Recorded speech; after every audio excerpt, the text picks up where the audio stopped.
Taste the Daily. காஞ்சிபுரத்தில் இளைஞர்களை சீரழிக்கும் நோக்கில் கஞ்சாவை பதுக்கி வைத்திருந்த நபர் சிக்கினார்.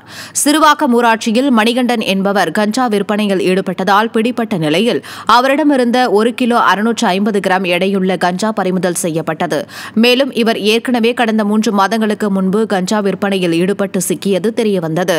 திமுக ஆட்சியில் கஞ்சா உள்ளிட்ட போதை வஸ்துக்களின் நடமாட்டம் சுற்றுலா மையமான காஞ்சிபுரத்தில் கொடிகட்டி பறந்து வருவதாக மக்கள் வேதனை தெரிவிக்கின்றனர். சென்னை அம்பத்தூர் ரயில் நிலையம் அருகே இளைஞர்களின் வாழ்வை சீரழிக்கும் விதத்தில் கஞ்சா வைத்திருந்த இளைஞர் பிடிபட்டார். அசோக் நகரை சேர்ந்த சந்திரமௌலி என்ற இளைஞர் ஆந்திர மாநிலத்திலிருந்து கஞ்சாவை கடத்தி வந்து விற்றது தெரியவந்த நிலையில் சிக்கினார். தமிழகத்தில் போதைப்பொருள் புழக்கம் நாளுக்கு நாள் அதிகரித்து வரும் நிலையில் விளம்பர மாடல் ஸ்டாலின் அரசு விழிப்புணர்வு என்ற பெயரில் கபட நாடகத்தில் ஈடுபடுவதாக மக்கள் குற்றம் சாட்டுகின்றனர்.